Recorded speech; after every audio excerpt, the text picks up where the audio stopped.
Number 10 from the homework. All right. Says a person is standing on the inside surface of a large spaceship. The ship is very far away from any person or star, but it is spinning rapidly. Explain how the spin of the Earth ship can create artificial gravity.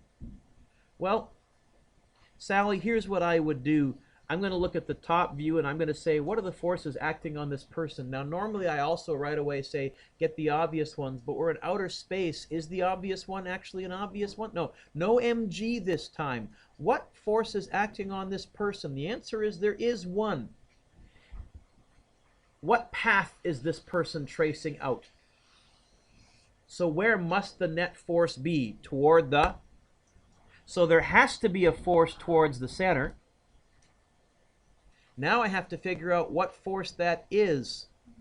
Can anybody see what force that's going to be? Not FC. FC never appears on our free body diagram. We never put circular force on our free body diagram. It's going to show up in our equation. What force is that person? What would I call that force there? I haven't heard. Sorry? Brennan. Normal force. Are they touching a surface? Ah, we would have this. And in fact, our equation, Sally, would be winner, no loser, equals circular force, because now we're moving in a circle. The normal force equals mv squared over r. Now, if I want to get Earth's gravity, what normal force do we all feel right now? All of us right now feel mg. In fact, I'm reversing whenever we said friction is what times what, and then I went, look, look, look, look, look. I don't know the normal force, but I know something the same size as the normal mg. Oh, what do you notice happens to the masses, by the way? In other words, in a spaceship, this would work for a little kid or a grown-up if you spun it. In fact, what you could do then, if you wanted to get, we're not going to, but you could get the V by itself. If you knew the radius of your spaceship, you could calculate how fast you need to spin it to simulate Earth's gravity. And that's the theory of what we would do if we did want to send a spaceship with colonists to another planet. We would probably have a central axis that wasn't spinning. Well, you know what we would do? If we could, we would build something like this. Here's your central axis with your engine and all your equipment, and then you would spin the living quarters around it, and people out here would experience gravity.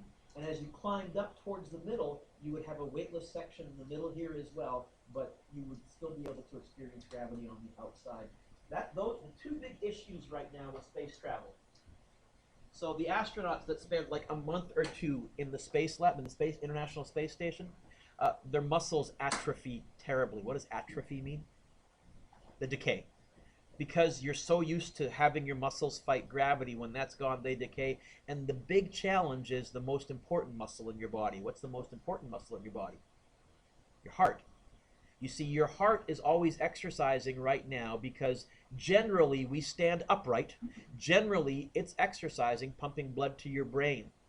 As soon as you go in outer space, Justin, for a while, as soon as you go in outer space, your heart weakens very dramatically. Those astronauts, if they spend not a week, but if they spend, let's say, 2 or 3 months at the space station, when they come back to Earth, they're nearly invalids. They can hardly walk. They have to rebuild all their muscle. They have heart issues. They have to carefully train their heart again to start beating strong and develop the muscle again. That's the first big issue, Sally, that we could solve by doing an artificial gravity. Problem is, it needs to be a pretty big space station for that to work. We haven't built one that big. Okay? The second big issue for space travel is the Earth has a magnetic field. That's how compasses work. And that magnetic field in our atmosphere, they deflect many, many, many radioactive cosmic particles. Some still get through, but not many. If you're in outer space there, you're getting them hit head on, and we have no technology to block them. Any of the astronauts, even the ones that go up in the space shuttle for a week, they're dramatically increasing their risk of cancer. Dramatically. Yep. I don't know what you asked. I heard that. What do they do for? If you had, sorry. International Space Station. They're risking their lives and understanding that they'll probably have permanent health problems, but they're doing it for science. Yeah. The answer is, what do? Nothing. We can't. Space is terribly dangerous, and unfortunately, the movies have made it look very, very simple. There are some things we could deal with. It's not the things that the movie make the issues that are the challenge to deal with. It's stuff that the movie leaves out for bad physics that right like the cosmic rays. We don't know what to do about that. If anyone's going out in outer space for like a year, let's say, to reach Mars, let's say, um, you're getting leukemia almost certainly, but or some kind of cancer when you come back. Your cells are going to get damaged and mutated. You're getting exposed to radiation. Having said that, there's still enough scientists who would say, yeah, I'd take that. Right? I think I've told you there's talk, they want to try and do a mission to Mars. The big challenge is not getting to Mars. The big challenge is getting back.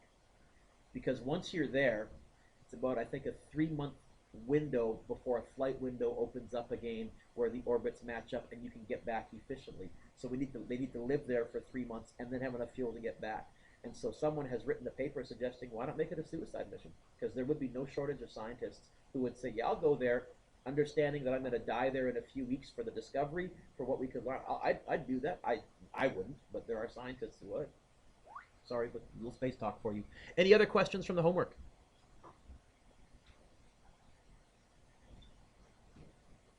Any other questions?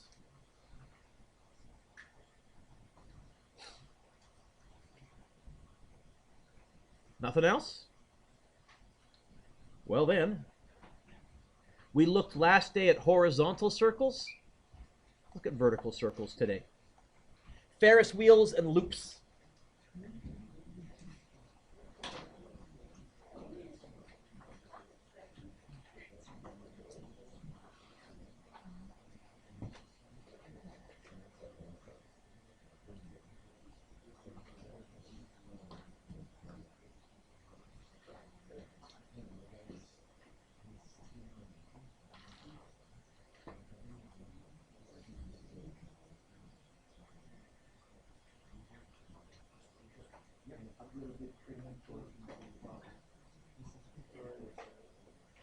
But I'm done wrapping up. I should be free next week almost every day after school.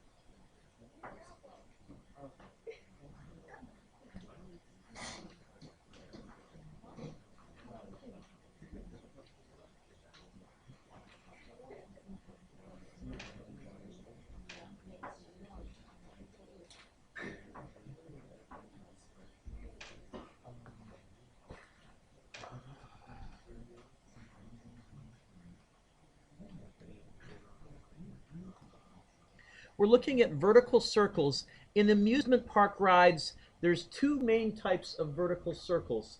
The first is a Ferris wheel, where your head is always pointing up, no matter where you are. The second is like a roller coaster where you're strapped in, and there your head is always pointing towards the center of the circle. So when you're on the top of the loop, your head is pointing down. When you're on the bottom of the loop, your head is pointing up. That's going to be important to distinguish which is which, because that will determine which way the normal force is. So let's look at this. It says this. A person rides on a Ferris wheel. They sit on a Newton scale that measures normal force. So this scale measures normal force like all scales do, except this particular scale is in newtons because we don't want to have to convert it to kilograms. At the bottom of the Ferris wheel, what does the scale read? Explain your answer. Does the normal force read mg? Does the normal force read bigger than mg, or does the normal force read less than mg? Let's do a free body diagram. What are the forces acting on this person? Get the obvious ones. Okay? mg down. What else? Are they sitting on a surface? Okay, there is a normal force. And now I'd like you to look up. This is how, in circular motion, this is how we decide who's winning. What path is this person tracing out? A circle. So what direction does the net force have to be? Toward the normal force has to be winning, because otherwise I would not have a net force towards the center. See how I reasoned that out? My equation here is going to be this. Normal force minus mg equals circular force. Winner minus loser. Who's winning? In a circle, towards the center is always winning. Always. Oh, and what is FC? Not MA, but MV squared over R. So we're going to have this. Normal force minus mg equals mv squared over r. And this question is asking about the normal force. So let's get the normal force by itself. The normal force is going to be mv squared over r plus mg. And this is what's going to help us answer the question. If you're standing still, what's your velocity? In other words, normal force equals mg at the bottom. However, as soon as you start to move, is your velocity 0?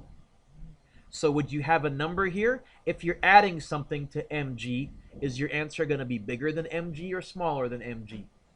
Bigger. In other words, you feel heavier at the bottom of the Ferris wheel. Or on the roller coaster, you feel heavier at the bottom of the loop. You do. The answer here is B. This is how I would explain it. I would write this out and I would say, therefore, Fn is greater than mg, because you're adding something to it.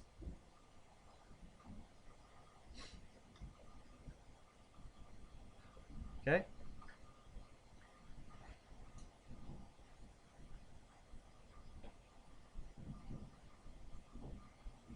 So example 2 says, on a Ferris wheel, people feel light at the top and heavy at the bottom. Why does this happen?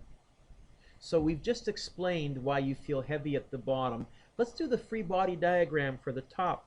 What are the forces acting on this person? Get the obvious ones. What else? Why did I draw normal force so short? What path is this person tracing out? A circle. So where does my winner net force have to be? Toward the... Gravity's got to be bigger. Otherwise, I can't possibly be moving in a circle. So when I go winner minus loser here, it's going to be winner minus loser equals circular force. It's going to be winner minus loser equals mv squared over r. And remember, Justin, we said that normal force, that's what you perceive as your weight. When you jump off of a diving board or when you jump out of an airplane, any of you jumped out of an airplane lately? Gravity is still affecting you. So it's not gravity that vanishes. The reason you feel weightless is you're not feeling anything pushing back up against you. It's why we like to swim. In a swim, when you're swimming, when you're floating, you have gravity down, buoyancy pushing you up, but you don't have that physical contact of the normal force. You feel fairly weightless, especially if you're underwater. You feel weightless. That's why as soon as we're underwater, we try doing the little flips and all that stuff. It's like, wow, this is sort of like being weightless. Let's get the normal force by itself. Can you see we'd have this? The normal force would be mg minus mv squared over r. Is that right? Yeah? So compare this. At the bottom, you feel gravity plus something. That's why you feel heavier. At the top, you feel gravity take away something. So how will you feel at the top? Lighter. That's in a Ferris wheel as long as the normal force is upwards. Now, in a roller coaster, your head is downwards, the normal force is downwards. You actually have gravity and normal force in the same direction. Which is a tamer ride, the Ferris wheel or a roller coaster? Okay?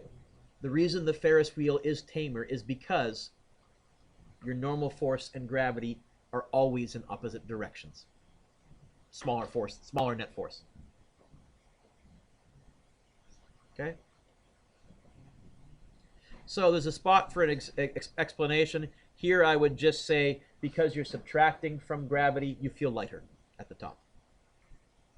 In the previous example, the Ferris wheel is a rigid wheel, and that means the top and the bottom of the wheel will always have the same speed, and the circular motion is uniform.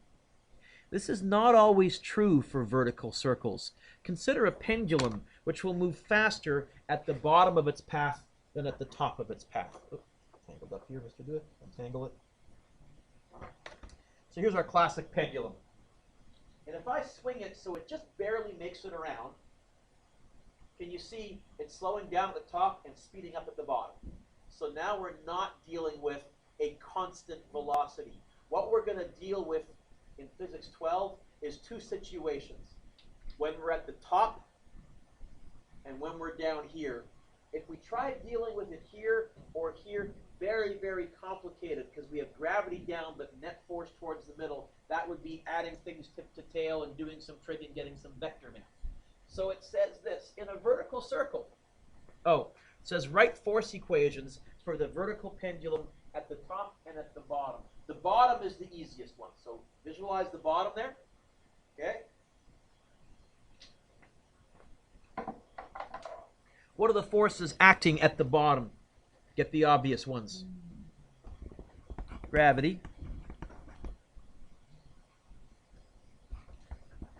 Tension. And tension should be way bigger because it has to be winning because that's towards the center. My equation at the bottom would be tension minus mg equals mv squared over r.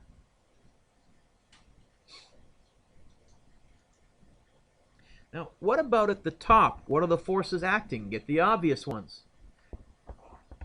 We have gravity and we have tension. Here, my equation at the top would be mg plus tension equals mv squared over r. Instead of the pendulum, can you imagine, you've all done this with a bucket of water. Have you all done this at least once with a bucket of water, right? For a little kid, that's fascinating. And have you, on a nice hot summer day, tried pushing the limit? How slow can you go? Have you tried that? Yes? Yeah, a nice hot summer day. So imagine this is my bucket of water. How slow can I go? If I try and go as slow as possible, what do you notice about the string for a split second at the top? What's tension? If I minimize, if I try and achieve equilibrium, what would tension be? 0. So, or, what if instead of tension, we were talking about a roller coaster and we wanted to know how fast you would have to go just to make it across? What would the normal force be? 0. What we're really saying is, if you want to just push the limits, when is mg the only downwards force? When is mg the only thing moving you in the circle? And that comes out of recognizing that the rope does go, I'm trying to do it just so that almost going slack right at the top. You can see if I go a little slow, it will go slack. If tension is 0, you're right at the balance. Oh, if tension is less than 0, or if you're too slow, you'll accelerate downwards. You won't have enough force to keep going in a straight line. Okay? In a vertical circle, there can be tangent forces that speed up the object, specifically right here and right here. If you're rotating this way, gravity's pulling you down, you start to accelerate, and then as you work your way back up again, you start to slow down. Okay? It's a much more complicated situation than a horizontal circle. Let's do an example.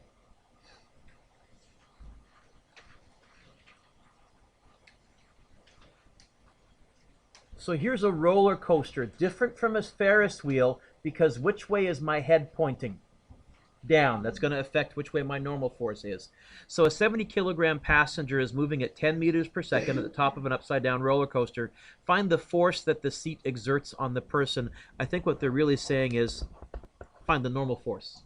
What are the forces acting on this person? Get the obvious ones. Absolutely gravity. What else? Normal force. I don't know which one's bigger, but here I don't care because they're both winners. So I don't need to figure that out. My equation here is going to be winner and winner equals FC. The normal force is going to be FC minus mg.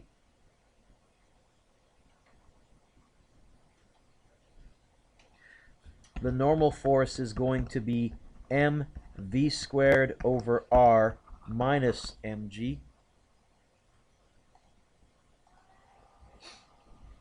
And now I can crunch some numbers. M, 70.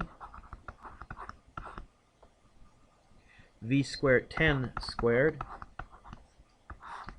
All over. Oh, they gave me the radius in the diagram. See it? 8 minus 70 times 9.8.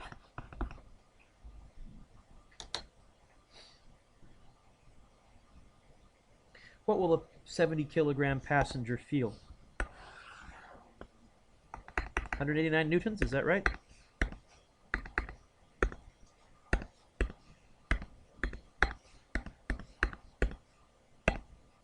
(189 newtons). By the way, Ryan, can you go 70 times 9.8 on your calculator? What do they normally feel? So do they feel lighter or heavier at the top? Considerably lighter. About 1/3 of their weight. Okay? And you'll notice now this time the masses don't cancel. What this is really saying is if you're heavier, you feel the forces more intensely. It's why as you get older, some people can no longer ride on roller coasters. It's not that they're getting old. Their mass has increased from when they were 9 years old. When you're 9 years old, you can go on almost anything. You don't feel the forces anywhere near as much as someone who is twice your mass. Okay?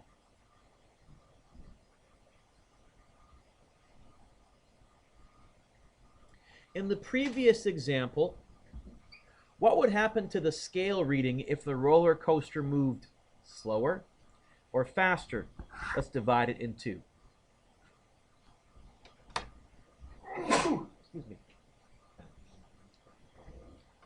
Let's look at this lovely equation because this is my scale reading. It's the normal force. If I move slower, which of these variables would change? V, would it get bigger or smaller? So we'd have a smaller number. What would happen to your final answer? Okay. So A, slower. If I was answering this, I would probably write down the normal force equals mv squared over r minus mg. And then I would say as v decreases, normal force decreases.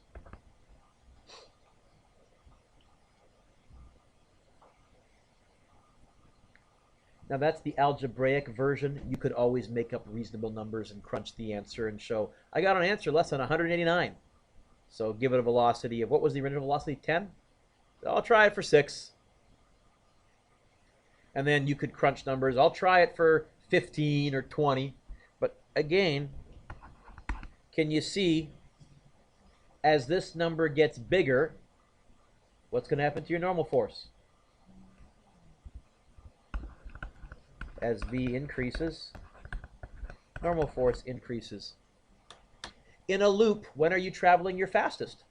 At the top or at the bottom? In a vertical loop, when are you traveling your fastest? At the top or at the bottom? Huh? Bottom. So where do you feel your heaviest? Bottom. Okay. You feel the lightest at the top. Both on a Ferris wheel and on a roller coaster, as it turns out. Okay. 6a. If the pendulum of example 3 or the upside down coaster of example 5 were moving at the minimum safe speed, what would that imply about the forces? B says, find an expression for the minimum speed at the top of a vertical loop. So for a pendulum, what did we notice when I was trying to get minimum speed? Which force approached 0? In fact, an expression for the minimum speed is mg equals mv squared over r. Oh, what do you notice happens? Is this yet one more reason why you don't step on a scale before you go on a roller coaster? Yeah. The mass cancels, and they want an expression for minimum speed. I think v equals the square root of g.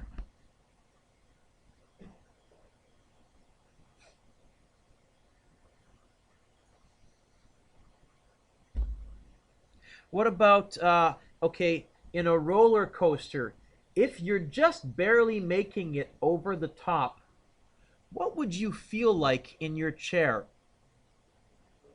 You would feel weightless. In other words, you would feel no normal force. Gravity's still on you, but you wouldn't feel the chair pushing against you.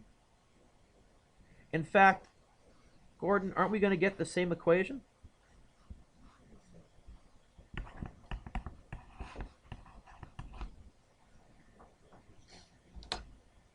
So when they're designing a roller coaster, probably what you would do, first of all, you know how high your first hill is. You can figure out how fast you're going at the bottom. That's straight energy. Kinetic energy initial plus potential energy initial plus kinetic energy final plus potential energy final. So since you know how much velocity, how much kinetic energy you have at the bottom, now you can decide, if I got that much speed, what's the maximum radius of loop I can build? And you'd build in a big safety margin, so if something went wrong, you didn't go part way up and then come swinging back down. You'd build in a good safety margin. Okay. It says if we spin a bucket of water fast enough, it is possible to momentarily invert the bucket and yet not have any water fall out. Explain why using relevant concepts of physics. So let's draw the free body diagram for the bucket of water here. What are the forces acting on it? Get the obvious ones. Gravity.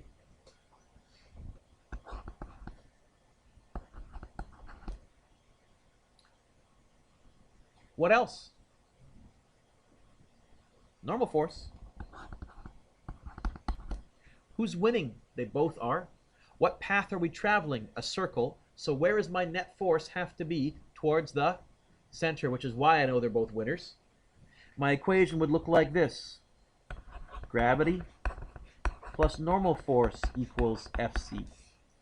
Gravity plus normal force equals mv squared over r.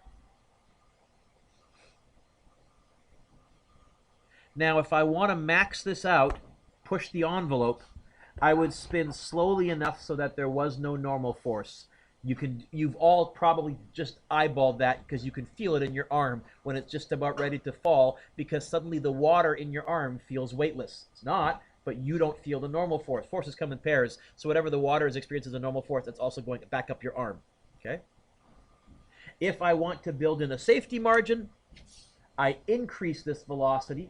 And as I increase this velocity, these are no longer equal. There's some extra force left behind. That's the normal force, and that's why the water feels like it's getting pressed into the bucket. It's really the bucket pressing against the water. Some lovely, complicated physics going on there when you're doing that little trick. Is anybody who hasn't done? I won't ask. Okay.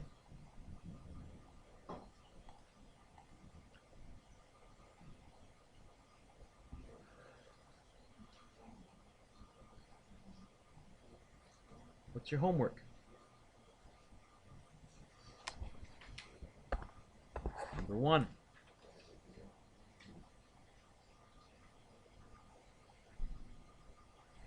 Number 2.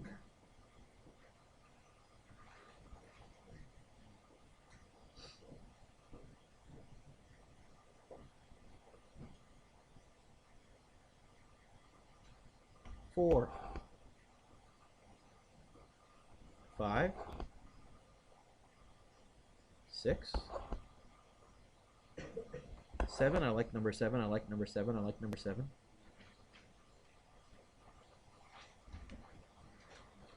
8. I like number 8. I like number 8. I like number 8. 9. I sort of like number 9. I sort of like number 9. I sort of like number 9. I have something in mind that requires that and some other stuff.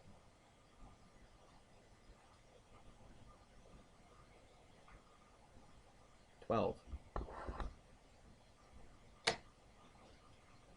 Okay. Before I turn you loose, got a few more things to show you here.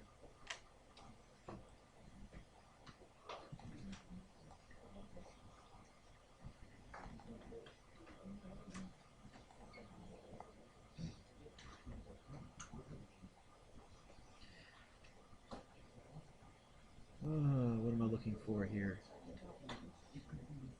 We talked about horizontal circles, and one of my students last day sent me this great photo here. So here's somebody on the Gravitron ride, and you can see they're standing up, and their near body is nearly horizontal. Not quite.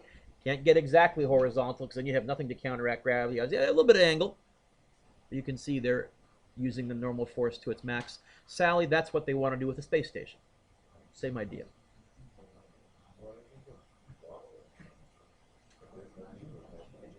Oh yeah, you can press start walking. Well, like, is it a little bit more than regular gravity? Like, would he be really feeling that? I don't know. I need more information. He could be feeling more than his own body weight. I doubt they'd push the envelope too much though, because of heart conditions and all that, right? Well, but they wouldn't want to put it exactly.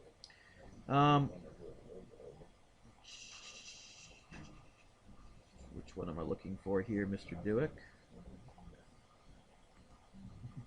So we talked about why you black out in an airplane or in a roller coaster. You're ready for a big fall? We are going to do an inland, which is basically falling right up through the inversion of the vertical. So they're going to do a vertical loop, which means the net force is going to be towards the center in the same direction as his head.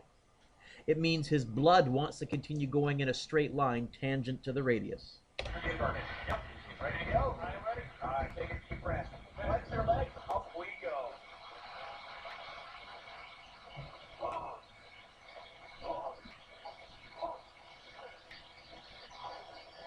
And he's gone. Okay? Not enough blood flowing to his brain to keep him with us. Now he levels off. That's the inland. Now he's back. You're back with me, Steve. Can you hear me? Yes, I am. Sorry. No problem. Wow. I went nowhere there. Yeah, I took a little bit of a nap. That's all right. That happens on the implement quite frequently. Wow. All right, 450 knots. Looking for the obstructions. Aircraft looking good. Here we go. Take a deep breath. Flex your legs. Here's the burners. And here we go. So here's a horizontal loop.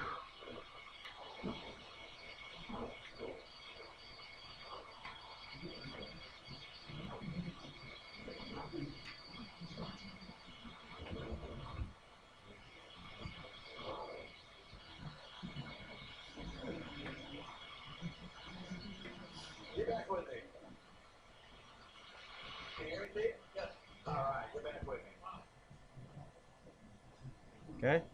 Here we go. Take a deep breath. Flex those legs. So you hear the pilot, he's saying, take a deep breath, flex your legs. What you're trying to do is make your face red.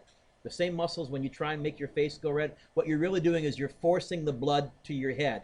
Except now you've got to use every muscle in your body. You're really tensing every muscle in your lower body to try and get as much blood to stay in your brain, to encourage the blood to stay up there, because it wants to continue going in a straight line. It's going to end up pooling in your feet.